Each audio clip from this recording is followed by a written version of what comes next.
এখনো পর্যন্ত টিকে আছে এবং ভবিষ্যতেও টিকে থাকবে। আপনারা জানেন বর্তমান ইন্টারিম গভর্নমেন্টকে আমরা জুলাই গণ অভ্যুত্থানের পরে আহ্বান জানিয়েছিলাম বাংলাদেশের নেতৃত্ব দেওয়ার জন্য। আমরা আহ্বান জানিয়েছিলাম আমাদের উপর যে গণহত্যা চালানো হয়েছিল, আমাদের ভাইদেরকে যে রিমান্ডে নেওয়া হয়েছিল অন্যায়ভাবে, আমাদেরকে যে আয়নাগরে নেওয়া হয়েছিল, আমাদেরকে যে টর্চার করা হয়েছিল, অগণিত মামলা দেওয়া হয়েছিল, যা ইচ্ছে তাই করা হয়েছিল, এগুলোর বিচার করার জন্য।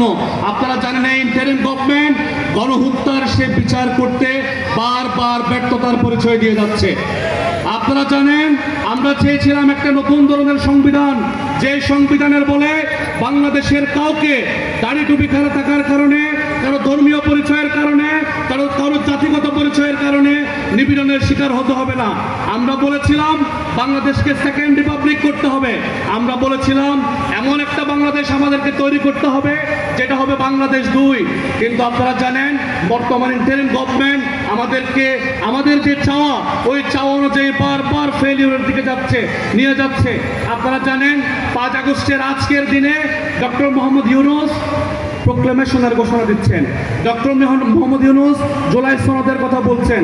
আমরা আজকের প্রোগ্রাম থেকে বলতে চাই এই প্রোক্লেমেশনের ঘটনা, এই প্রোক্লেমেশনের ঘোষণা, এই জুলাই সনদের ঘোষণা, এই যে হাজারি, এই যে বারবার আমরা বলতে মুখে ফেনা তুলে ফেলা, এই জিনিসটা আমরা আপনাদের থেকে আশা করি নাই। আজকের এই প্রোগ্রাম থেকে আমরা বলতে চাই জুলাই গণ অভ্যুত্থানের ভিতর দিয়া যে গভর্নমেন্ট ক্ষমতায় এসেছে, যে গভর্নমেন্টকে আমরা ক্ষমতায় এনেছিলাম, সেই গভর্নমেন্টের উপর যদি আমাদের ন্যূনতম চাওয়া পাওয়া আমরা আদায় করতে না পারি, ভবিষ্যতে আর কোনো গণ অভ্যুত্থান করতে হলে আমাদেরকে এখন থেকেই সেই প্রস্তুতি মাথায় রাখতে হবে। আমাদের এখন থেকেই চিন্তা রাখতে হবে ভবিষ্যতে কোনো ধরনের বাকশালকে যদি, কোনো ধরনের স্বৈরাচারকে যদি আমরা উপরে বেড়ানোর চেষ্টা করি, পরবর্তী গভর্নমেন্ট আমরা কিভাবে সাজাবো? আমরা এমন কোনো গভর্নমেন্টকে সাজাতে পারবো না, আমরা এমন কোনো গভর্নমেন্টকে ক্ষমতায় আনতে পারবো না যে গভর্নমেন্ট নিজের অস্তিত্ব নিজেই ধ্বংস করতে উঠে পড়ে লাগে। আমরা এমন কোনো সরকারকে ক্ষমতায় আনতে পারবো না যে সরকার যে গণ অভ্যুত্থানের ভিতর দিয়ে ক্ষমতায় এসেছে সে গণ অভ্যুত্থানকে ডিসোন করার মতো ব্যাপার করে। আমরা এমন কোনো সরকারকে ক্ষমতায় আনতে পারবো না যে সরকার গণ অভ্যুত্থানের ভিতর দিয়ে প্রতিষ্ঠিত হওয়া যে বাংলাদেশ 2, এই বাংলাদেশ 2কে প্রতিষ্ঠা না করে উল্টো বারবার নির্বাচনের ফাঁদে আমাদেরকে ফেলতে বাধ্য করে। আজকের এই প্রোগ্রাম থেকে ইসলামী আন্দোলন বাংলাদেশকে ধন্যবাদ জানিয়ে আমি আমার বক্তব্য শেষ করছি শুধু একটা ঘটনা বলে। আপনারা জানেন গত 5 আগস্ট আমরা লুকে ছিলাম, আর রহমাননগর লুকেছিলাম, চাঁদগাঁও লুকেছিলাম, আমরা চকবাজার লুকেছিলাম, নানান জায়গায় লুকিয়ে ছিলাম।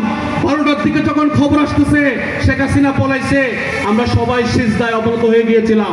আমরা বুঝতে পারতেছিলাম এটা আল্লাহর মিরাকল ছাড়া, আল্লাহর রহমত ছাড়া এই জিনিসটা কখনোই সম্ভবপর ছিল না। কিন্তু যে আল্লাহর রহমত আমাদের উপর নাজিল হয়েছিল, সে আল্লাহর রহমতের বরকতকে আমরা ঠিকঠাক আদায় করতে পেরেছি? আমরা কি বাংলাদেশ 2 কায়েম করতে পেরেছি? যদি না পারি বন্ধুরা, আপনাদের সবাইকে জাতীয় নাগরিক পার্টির পক্ষ থেকে আহ্বান জানাবো, ইসলামী আন্দোলন বাংলাদেশকে আহ্বান জানাবো, আপামর জনসাধারণকে আহ্বান জানাবো, আমরা যদি বাংলাদেশকে সেকেন্ড রিপাবলিক করার জন্য, বাংলাদেশ 2 করার জন্য আবার যদি আমরা আমাদের মাঠে নামা লাগে, আমরা যদি আবার ডাক দিই, আপনারা কি আমাদের ডাকে সাড়া দিবেন? আপনারা কি আমাদের ডাকে সাড়া দিবেন? আপনারা কি আমাদের ডাকে সাড়া দিবেন? আপনাদের এই হাতগুলোকে ওয়াদা হিসেবে নিয়ে আজকে আমি আমার বক্তব্য এখানে শেষ করছি। আসসালামু আলাইকুম ওয়া রাহমাতুল্লাহ।